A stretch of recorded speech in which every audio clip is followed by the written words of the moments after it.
I had to stand behind Mom while she walked slowly up the stairs in case she would fall. Suzanne sat on the couch watching me help Mom up the stairs. After helping Mom go up the stairs, she didn't need help with going to the toilet. I had Suzanne help me dust off the kitchen table chairs. Turning on my digital camera to film at my 45-minute mark, Suzanne didn't mind. Telling her about the funny text animation picture someone sent me on my phone, she was confused by it. It's elf mooning season, is what I told her. It is? After cleaning, I had shown her the funny text and she laughed at it. You may be wondering how we became friends if she was working for me. As you heard before, you can't mix business with pleasure. As I stated earlier, it's not my fault that I have a big heart. If Mom wasn't dying, and if Suzanne never had worked for me, I wouldn't have had all the heartache and stress. I wouldn't have had to hear that she too had a dying parent.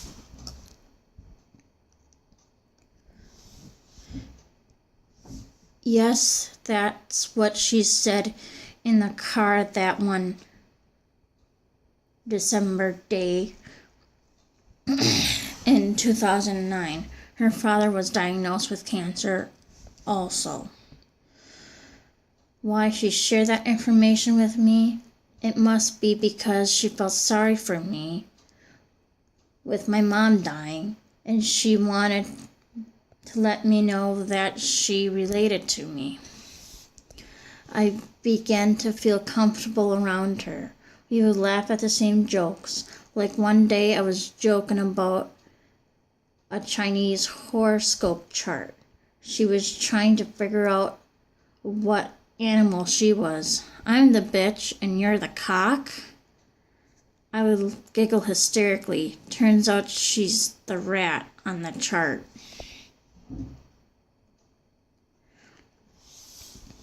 Yes, I could say we had made a few mistakes with our time together. One being, instead of her taking me out or hanging out with me on her business hours, I should have had gotten together with her on her non-business hours. Two being, I shouldn't have gotten too close to her.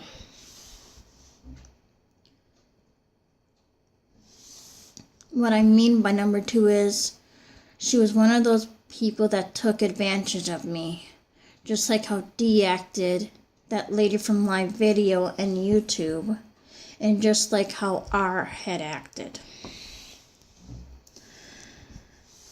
I was too naive to notice how she was taking advantage of me, and too naive to think she shouldn't hang out during her business hours that she had with me. I guess it was also her fault over the fact that she put that love spell on me, as though she was some kind of witch in a black dress. If only I wasn't too sad over the fact Mom was slowly dying. If only I didn't feel so lonely with no one else to talk to except for my online friends. To me, Suzanne became a close best friend. We laughed together. We loved our times together. Suzanne is only 19 years older than me, but again, who cares about age differences? My social worker and my therapist I had back at that time, really didn't understand how much Suzanne meant to me. They thought it wasn't a appropriate for us being friends. It was like the situation with Paul all over again, and I found it difficult to convince them both to believe that friendship is important to me.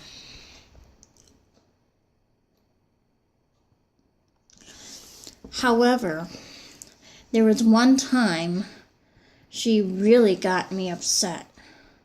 I had talked with her 4 days before January 12th about how I would like to go get together, how I would like for her to get together with me, go to a restaurant where they had served good chicken Alfredo, and going to a bookstore afterwards because that was the day of my birth. What I wrote in the journal entry for Tuesday, January 12th, 2010. I am in shock how Suzanne stood me up on my birthday. I wouldn't have thought she would do such an awful thing unto a person. Frown smiley. I didn't expect this of her. Frown smiley. Goodbye, Suzanne. No more of you. Frown smiley. Yes, you read that right. Your eyes aren't fooling you. I guess, in a way, my eyes had fooled me. I truly didn't know Suzanne was capable of doing such an awful thing unto a sweet lady like myself. Seriously now, it's not like Suzanne to have me hanging, wondering where she was all day. I had called her company where she works, requesting to her boss not to have her come for me anymore, to send someone else. If Suzanne didn't want to stick to her promise, she shouldn't be friends with me anymore. A few days later, Suzanne left a message on my machine saying that she was sorry. Yeah, right, is what I thought while I rolled my eyes.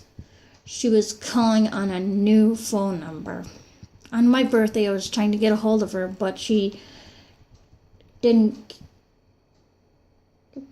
get any response from her. I was telling Dad how important that someone should stick with their promises with someone else and not break them. If something comes up, they should contact that person back with a good, perfect excuse. Like if you're sick or whatever. It's all a meaning of common courtesy and respect. Dad had tried to get other people in my family to take me out, but since it is a last-minute notice, no one could make it. He suggested if I could go to the restaurant myself, but I said no. Why sit alone in the restaurant? People will think I'm a loser. They will think that nobody loves me or whatever. I didn't want to sit with Dad in the restaurant because I wanted it to be a girls' day out, laughing at girls' stuff and joking about girls' stuff. So texting Suzanne's new number, I got back, who is this? I was confused. Didn't Suzanne just call me from that number? I looked at the caller ID display. Sure she did. This is Nora. Who is this? I got a response back telling that it was Suzanne's daughter. Turns out after I texted a few times more, I learned that Suzanne had been stressed out. And that was the reason why she didn't show up on my birthday. That it was hard to believe that for an excuse. Stressed out, really? Why couldn't she just call me on my birthday and explain to me everything? Asking Dad his opinion about this, he said we should give her a benefit of a doubt. He also said that she had a lot of problems in her past. She had explained to both of us earlier.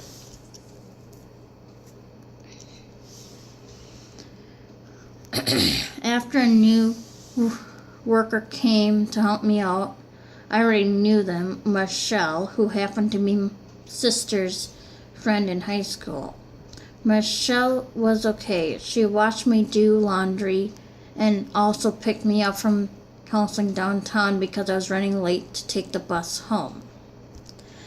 One day when she was driving me to the mall after cleaning or whatever, I can't remember what, I had told her about my supervisor's husband having a band that will be playing at a bowling lane's place in another town. Michelle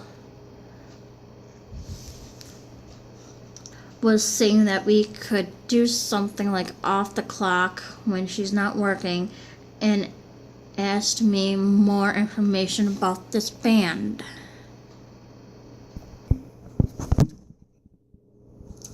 So on Friday, January 15th, Dad dropped me off at the bowling lanes, and we both waited for Michelle to show up. It took her a while to show up due to the traffic that evening.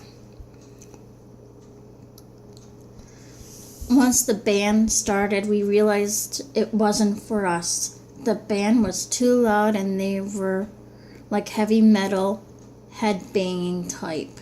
We only sat in the bowling lanes listening to the band for about an hour until we decided to go to the nearest McDonald's. We ordered a 20-piece chicken nuggets, which we shared with barbecue sauce, and Michelle ate a small French fry. While eating, she was reaching to move my water when the lid to my water fell off and water went all over the place. With the water that spilled on my pants, I screamed bloody murder because it was cold like ice. We laughed at my screaming, and I pointed my digital camera at my pants, showing off my wetness the water made. Michelle was looking embarrassed, her hand on her forehead, rolling her eyes, laughing herself. Look, guys, I say to my digital camera, I had wet my pants. I laughed more after I said that. McDonald's, which was once filled with high school girls' basketball team, laughed after the moment I had let out my scream. I think I had scared them off, but not sure. Leaving McDonald's ourselves, we were still laughing. Any other person would have been pissed for me spilling their drink on them, Michelle said. Once finding a parking spot outside the bowling lanes and getting out of her car, Michelle says, "You scream like that and you could be joining that rock band anytime." That made me laugh even harder, and walking into the building of the bowling lanes, I was fearing I would wet my pants for real from laughing so hard. So I told Michelle I'd be in the bathroom. While doing my business on the potty, I thought of Mom. Thinking of Mom made me want to go back home to be with her.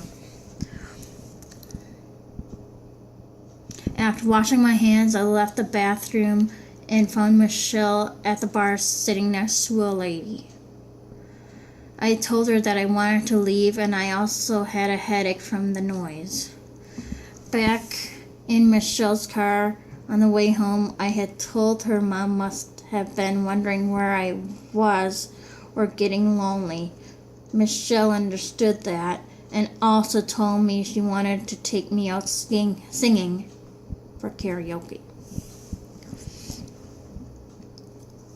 On Monday, February 1st, another person came to help me out. She goes by the name of Melissa. She took me to the bank downtown and I had to cash my paychecks I had forgotten about from work. After the bank, we walked around in the mall for exercise, and after the mall, she took me back home. Melissa returned to my house again on the afternoon of Thursday, February 4th, 2010. I was in the shower when she arrived, so she had to wait for me to get dried off and dressed. I shown her my videos on my other site, also showing her the privacy controls. She understood, and then we went to work with organizing the DVDs I kept in my sister's room. After organizing the DVDs, we picked up groceries.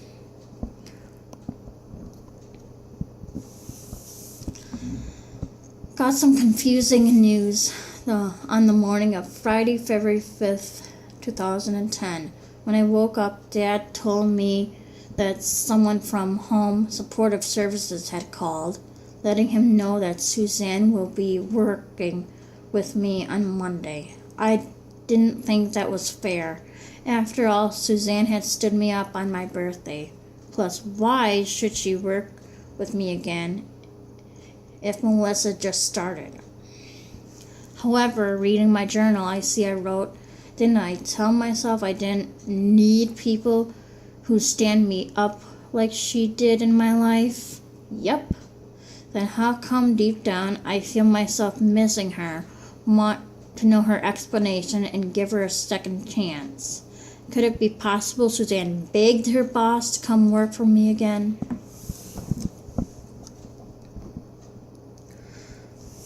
So, when Monday, February 8th came, I was downstairs on the computer when Suzanne arrived. She had a little bag of birthday gifts for me. At first I didn't want them because she had hurt me pretty bad on my birthday. Suzanne looked happy to see me and told me that she was stressed out on my birthday. Since I didn't want to hurt her feelings about her bringing me birthday gifts, I had taken him. One present was a light blue diary with flowers on the cover, and there was a card with 2 donkeys on the front of the card, and the third was Sharpie pens for the diary.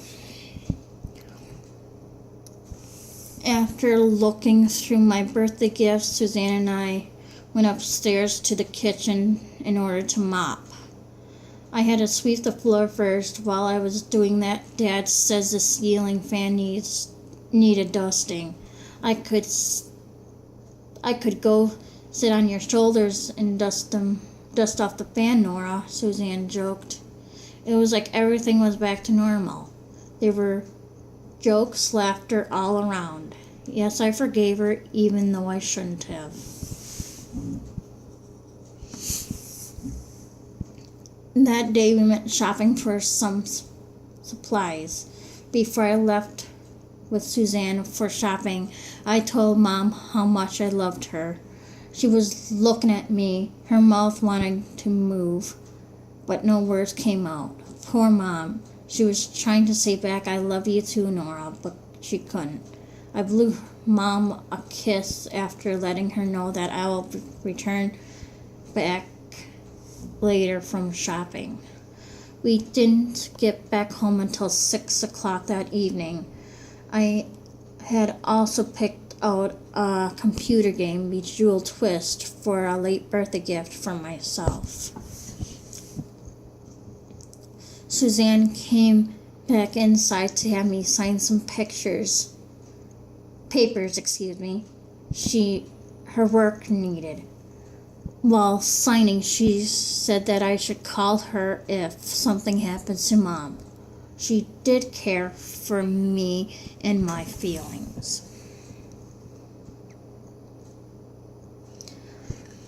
Suzanne made me doubt her once again because on Friday, February 12th, 2010, she had promised to take me out to eat for sushi.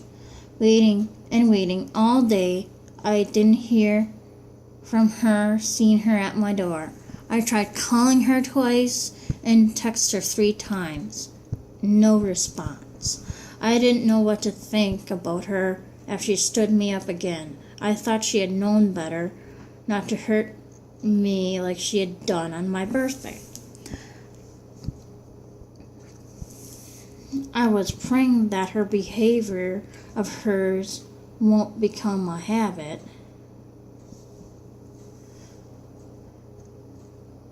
Man, how wrong I was. With a month that passed, I was okay. I got the okay from Suzanne's boss to hang out with Suzanne on her off time. So when Sunday, March 6, 2010 arrived, a few days before that we planned to get together and watch movies she had rented and go out to eat afterwards. On that afternoon, she arrived 2 hours late. Why? Because she was out with her youngest daughter, her 5-year-old, getting her daughter's nails done. Seriously, she should have planned ahead more instead of having me wait for 2 hours. Because she was 2 hours late, we didn't have time to watch movies. We decided to go to IHOP. I told her how annoyed I was with her, and she was treating it like a joke. Maybe I'll be late for my funeral, too, she said.